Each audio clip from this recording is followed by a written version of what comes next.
శ్రీమాత్రే నమ. జై గురు దత్తాత్రేయ నమ. ఈ వీడియోలో మనం మే 16వ తారీఖు మధ్యాహ్నం సుమారు 2 గంటల ప్రాంతంలో కుంభరాశిలోకి మారుతున్నటువంటి రాహుగ్రహ ప్రభావం ఏ విధంగా ఉండబోతుంది అని పరిశీలించినప్పుడు మరి సుమారుగా 18 నెలల తర్వాత గ్రహం ఈ రాహుగ్రహం మారడం జరుగుతూ ఉంటుంది. అంటే 18 నెలలకు ఒకసారి రాహు మారుతూ ఉంటాడు. ఆ ప్రయత్నంలో కుంభరాశిలోకి రావడం జరిగింది. అంటే కుంభరాశిలో రాహు మారిన టైంకి ఎటువంటి గ్రహాలు లేవు. ఆ కారణం వల్ల రాహు స్వతంత్రంగా తన ఫలితాన్ని ఇవ్వడం జరుగుతూ ఉంటుంది. అలాగే కుంభరాశి కూడా మరి రాహుకి స్వక్షేత్రం అవటం వల్ల స్వక్షేత్రంలో చేరినటువంటి రాహువు చాలా వరకు మరి స్వతంత్ర ఫలితాలు ఇవ్వడం జరుగుతూ ఉంటుంది. అయితే అప్పటికే మిథున రాశిలో చేరి ఉన్నటువంటి గురువు భాగ్య దృష్టితో రాహుని చూడడం జరుగుతూ ఉంది. రాహు మరి గురు దృష్టి శుభగ్రహ దృష్టి పట్టడం వల్ల జాతకుడికి కొన్ని శుభ ఫలితాలు ఇవ్వడం జరుగుతూ ఉంటుంది. మకర రాశి వారికి 2లో రాహుగ్రహ ప్రవేశం, కుటుంబ స్థానంలో రాహు కుటుంబ సభ్యుల మధ్య అభిప్రాయ భేదాలు విభేదాలు సృష్టించడం జరుగుతూ ఉంటుంది. కుటుంబంలో ఒకరికి సరైనటువంటి అవగాహన లేకపోవడం వల్ల కుటుంబ విషయాల్లో చాలా విషయాలు బయటికి వెళ్ళిపోవడం జరుగుతూ ఉంటుంది. కుటుంబ సభ్యులు మీకు నచ్చని విధంగా ప్రవర్తించడం జరుగుతూ ఉంటుంది. అయితే ఆదాయం చాలా విపరీతంగా పెరుగుతూ ఉంటుంది అన్నమాట. అంటే కుటుంబంలో ఎంతమంది ఉంటే అంతమంది కూడా ఏదో విధంగా ధనాన్ని సంపాదించడం జరుగుతూ ఉంటుంది. అలాగే ఖర్చు కూడా చాలా ఎక్కువగా, అంటే ప్రతిరోజు కూడా ఇంచుమించుగా ఒక పండగ వాతావరణంలాగా వారి క్యాష్ని బట్టి కమ్యూనిటీని బట్టి ఎక్కువగా బంధువులు ఫ్రెండ్స్ పార్టీలు ఇలా జరుగుతుంటాయన్నమాట. అంటే సంపాదన బాగుంటుంది, చాలా గొప్పగా పేరు రావడం జరుగుతూ ఉంటుంది. ఈ విధంగా మనీ ఖర్చు పెట్టడం, చుట్టాలు బంధువులు కూడా ఎక్కువ రావడం పోవడం జరుగుతూ ఉంటుంది. అయితే ఇక్కడ మళ్ళా అష్టమంలో కేతువు, ఎవరైతే శుభ్రంగా మీ దగ్గర ఆతిథ్యం స్వీకరించి 2-3 రోజులు స్టే చేసి బయటికి వెళ్ళి మీ గురించే మళ్ళీ చెడుగా చెప్పుకోవడం జరుగుతూ ఉంటుంది. ఈ విషయాన్ని కూడా జాగ్రత్తగా గమనించాలి. ముఖ్యంగా ఈ కుటుంబ వ్యవస్థలో భార్యాభర్తల మధ్య అన్యోన్యతకి ఈ 2-8 స్థానాలు కారణమవుతుంటాయి. అంటే వివాహ జీవితం యొక్క లాంగ్విటీ, భార్యాభర్తల యొక్క అన్యోన్యత అష్టమం బట్టి చెప్తూ ఉంటుంది. కుటుంబంలో ఒక స్త్రీ అంటే మీకు భార్యగా వస్తుంది కాబట్టి, లేదంటే భర్తగా మీ కుటుంబంలోకి వస్తాడు కాబట్టి, ఈ కుటుంబంలో ఉన్నటువంటి పాపగ్రహాలు కుటుంబ వ్యవస్థని నాశనం చేస్తాయి.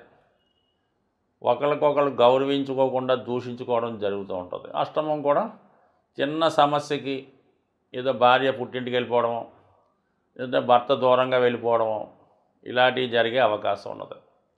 మొత్తం మీద ఏంటంటే కుటుంబ వ్యవస్థని జాగ్రత్తగా కాపాడుకోవాలి, భార్యాభర్తల మధ్య బంధాన్ని జాగ్రత్తగా కాపాడుకోవాలి. దాని తర్వాత ఏంటంటే గురువు కూడా మీకు కుటుంబ స్థానాన్ని చూస్తున్నాడు కాబట్టి రాహువుకి ఏంటంటే సంతానాన్ని పెంచడం, అంటే ఏ స్థానంలో ఉంటే ఆ స్థానాన్ని పెంచుతాడు. ఇప్పుడు కుటుంబ స్థానంలో ఉన్నాడు కాబట్టి కుటుంబ వ్యవస్థని, కుటుంబ సభ్యుల సంఖ్యని పెంచుతాడు. అంటే ఏ విధంగా మీ ఇంట్లో మగపిల్లలకు ఆడపిల్లలకు పెళ్ళి అవ్వడం ద్వారా కొడుకో కోళ్ళో రావడం, అలాగే పిల్లలు కలగడం వాళ్ళకి, ఈ విధంగా మరి వివాహం ఏదైనా మీ కుటుంబంలో జరగవలసి ఉంటే మీకు కానీ మీ కుటుంబంలో ఒకరికి కంపల్సరిగా వివాహ ప్రయత్నాలు ఫలిస్తాయి. వివాహం కూడా జరుగుతుంది. ఆ వచ్చినటువంటి అమ్మాయి కూడా లేదంటే అబ్బాయి కానీ బాగా వెల్ సెటిల్డ్ అయి ఉండి ఎక్కువ వేతనంతో లేదంటే ఎక్కువ డౌరీతో రావడం జరుగుతూ ఉంటుంది. అంటే ఏదైనా 10 మంది దృష్టి ఆకర్షించే విధంగా గొప్పగా రావడం జరుగుతూ ఉంటుంది. మరి ఎదురుగుండా బాగా మిమ్మల్ని పొగిడి సంతోషించి వెనక్కి వెళ్ళి తిట్టుకొని విమర్శించడం కూడా జరుగుతుంటుంది. కాబట్టి చాలా వరకు ఈ సందర్భాల్లో ఉన్నదాన్ని ఉన్నట్టుగానే చూపించుకోవాలి తప్ప ఉన్నదాన్ని లేనట్టుగా చూపించుకొని వచ్చిన వాళ్ళని పెద్దగా పొగట్టడం వల్ల తర్వాత మీరే ఇబ్బంది పడవలసి ఉంటుంది. అలాగే ధన విషయంలో కూడా మరి కుటుంబ సభ్యులు ఏ విధంగా ధనం సంపాదిస్తున్నారు ఏంటన్నది కూడా ఒకసారి గమనించడం మంచిది. అలాగే ఇతరుల యొక్క పెత్తనం కూడా మీ కుటుంబం మీద ఉంటుంది, అంటే అది కూడా గమనించుకోండి. సాధ్యమైనంత వరకు ప్రతి కుటుంబ సభ్యుడితో రాజీ మార్గంలోనే వెళ్ళాలి తప్ప ప్రతి విషయంలో వాళ్ళ వ్యక్తిగత విషయాల్లోనో పర్సనల్ విషయాల్లో కలగ చేసుకొని వాళ్ళకి ఏదో సలహాలు ఇవ్వాలనుకుంటే ఖచ్చితంగా వాళ్ళ నుంచి విమర్శ రావడం జరుగుతుంది. ఇది కుటుంబ విచ్ఛిన్నానికి కారణం అవుతుంది. మీరన్నా బయటికి వెళ్ళిపోవాల్సి ఉంటుంది, వాళ్ళన్నా బయటికి వెళ్ళవలసి ఉంటుంది. జాగ్రత్తగా కాపాడుకుంటే మంచిది. గురువు ఫలితాలు కూడా కొంతవరకు రాహు ఇచ్చే ఫలితాల్లో కలిపి ఇవ్వడం జరుగుతూ ఉంటుంది. అది ఏ విధంగా ఒకసారి చెప్పడం జరుగుతుంది.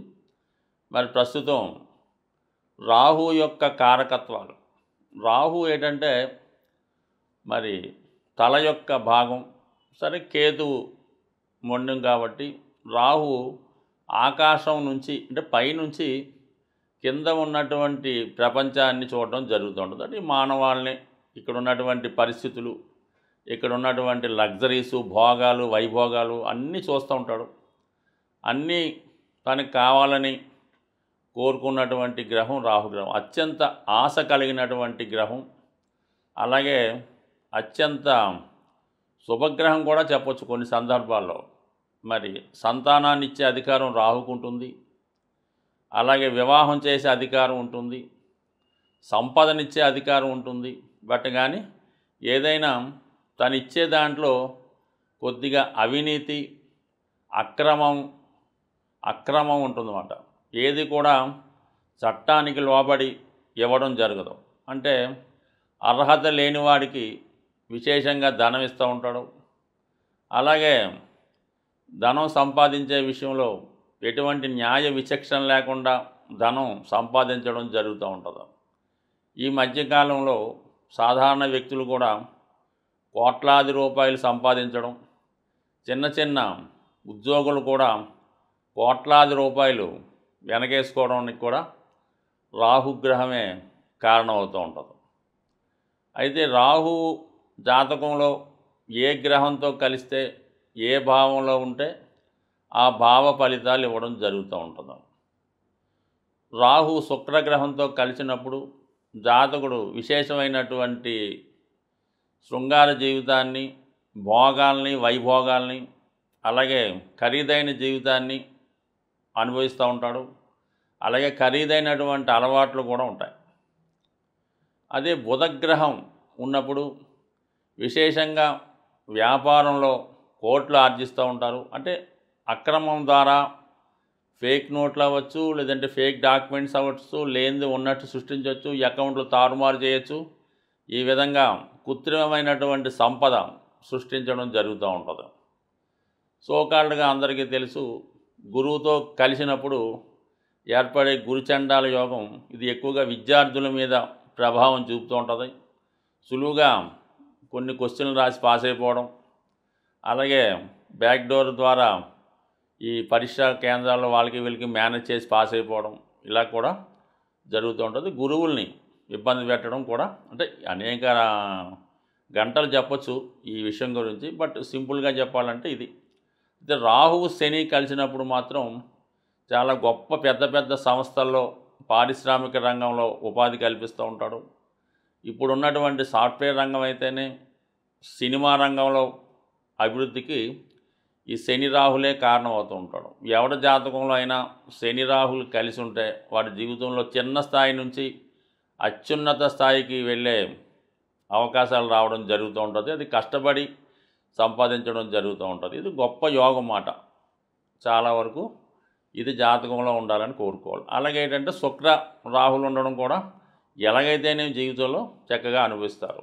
ఇంకా అందరికీ తెలుసు, రవి చంద్రులతో రాహు ఉన్నప్పుడు అది ఒక గ్రహణ యోగంగా ఏర్పడి జాతకుడి యొక్క మంచితనాన్ని మరుగున పెడుతుంది. పిల్లల వాళ్ళని ఇబ్బంది పడుతుంటారు. బట్ ఏదైనప్పుడు కూడా ఏ గ్రహం ఫలితం ఇచ్చినా ఇవ్వకపోయినా రాహు మాత్రం కంపల్సరీగా ఫలితం ఇవ్వడం జరుగుతుంది. ఇప్పుడు వచ్చినటువంటి ఈ గ్రహస్థితి ఇంచుమించుగా గ్రహాలన్నీ కూడా రాహు కేతువుల మధ్య ఏర్పడి ఒక విధమైనటువంటి కాలసర్ప దోషం లాంటి దోషం ఏర్పడింది. అయితే చంద్రగ్రహం బయట ఉండడం జరిగింది.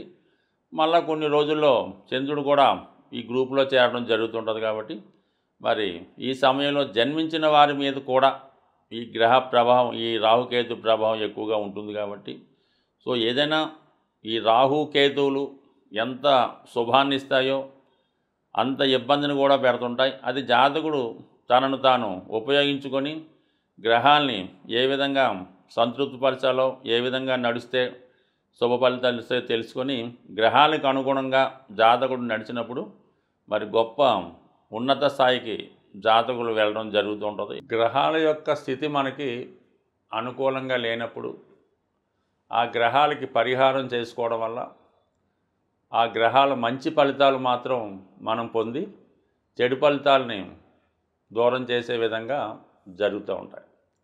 ఏదైనా ఒక గ్రహానికి మనం పరిహారం చేసుకోవాలంటే ఆ గ్రహం మీద శుభగ్రహ దృష్టి ఉంటే ఆ గ్రహం మనకి ప్రసన్నం అవడం జరుగుతూ ఉంటుంది.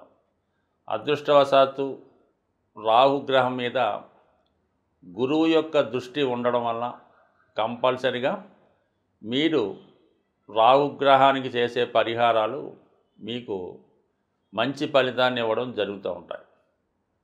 ది బెస్ట్ రెమెడీ రాహుకి ఏంటంటే ముందు మీకుగా మీరు మీ యొక్క ఖర్చులు, మీరు వాడే వస్తు వాహనాలు ఒక్కసారి పరిశీలించండి. అవి మన స్థాయికి మించి ఉంటే వాటిని తగ్గించే ప్రయత్నం చేయండి. నెంబర్ 1 అంటే మనం కారు, వాడే సెల్ ఫోను, వాడే బట్టలు, నిత్య జీవితంలో మనం పెట్టే ఖర్చులు ఈ ఒక్కసారి గమనించి దాన్ని కంట్రోల్ చేసుకుంటే నెంబర్ 1గా సరిపోతుంది. అది రాహుకి నెంబర్ 1 రెమెడీ. దాని తర్వాత ఎవరైతే మీ ఫ్రెండ్ సర్కిల్లో మిమ్మల్ని ఉపయోగించుకుంటూ వాడి యొక్క అవసరాలు తీర్చుకుంటూ ఉంటాడు, ఏదో క్రికెట్ మ్యాచ్కి వెళ్తూ ఉంటాడు, లేదంటే గోవా వెళ్తూ ఉంటాడు, క్యాసినో ఆడుతూ ఉంటాడు, జాగ్రత్తగా గమనించండి. అటువంటి వాళ్ళని ముందు దూరం పెట్టే ప్రయత్నం చేయండి. మీకు అవకాశం ఉంటే వాడిని మార్చే ప్రయత్నం చేయండి. అంటే మీరు మంచి దారిలోకి వాడిని తెచ్చుకొని వాడిని ఆ వ్యసనాల నుంచి బయటపడితే దాన్ని బట్టి మీరు కూడా అంటే ఎంత మనం మానేద్దామన్నా ఏదో ఒక బలహీన క్షణంలో వాడు ఏదో గోవా వెళ్తూ ఉంటాడు, కంపల్సరీగా వెళ్ళడం జరుగుతూ ఉంటుంది. అందువల్ల ఈ 2 ముందు తగ్గించుకోండి. దాని తర్వాత మెయిన్గా రాహుగ్రహానికి అమ్మవారు అంటే దశ మహావిద్యలు, ప్రత్యంగర చాలా అనేక రకాలు ఉంటాయి. బట్ కానీ అందరికీ అనుకూలమైనది కనకదుర్గ అమ్మవారు. ఆ అమ్మవారికి మీరు ప్రతి శుక్రవారం విధి విధానంగా దర్శించుకొని అవసరమైతే అమ్మవారికి ఒక నిమ్మకాయల దండ, కుంకుమర్చన, రాహుకాల దీపం అంటే మంగళవారం కానీ శుక్రవారం కానీ ఇంపార్టెంట్ అన్నమాట. మంగళవారం అయితే 3 to 4:30, శుక్రవారం అయితే 10:30, 12 ఈ టైంలో రాహుకాల దీపం వెలిగించడం. మరి మగవారైతే రాహుకాలంలో ముఖ్యమైన కార్యక్రమాలు ప్రారంభించుకోకూడదు. అది కొంచెం జాగ్రత్తగా గమనిస్తే సరిపోతుంది.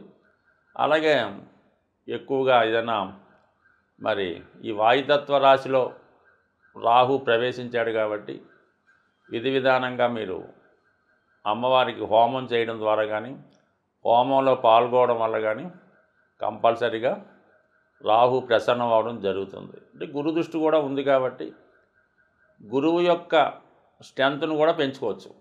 గురువు బలాన్ని పెంచుకోవాలంటే ఏకైక మార్గం ఏంటంటే దక్షిణామూర్తి దత్తాత్రేయుడు మీకు విద్య నేర్పిన గురువు ఇవన్నీ మన వల్ల కాదంటే చక్కగా గోశాలకు వెళ్ళడం, మీ యొక్క బరువు ఎంత ఉందో అక్కడ చూపించుకోవడం, ఆ బరువు తగ్గట్టుగా ఆవులు తినే ఏదైనా బెల్లం కానీ, శనగలు కానీ, నవధాన్యాలు కానీ, గడ్డి కానీ ఆ గోశాలలో డొనేట్ చేయడం వల్ల మళ్ళీ మీరు కొత్తగా జన్మ ఎత్తితే ఏ విధంగా ఉంటుందో అంత బలమైనటువంటి ఫలితాన్ని మీరు తులాభారం ద్వారా గోశాలలో డొనేట్ చేయడం వల్ల కంప్లీట్గా మీ జీవితం మారుతుంది.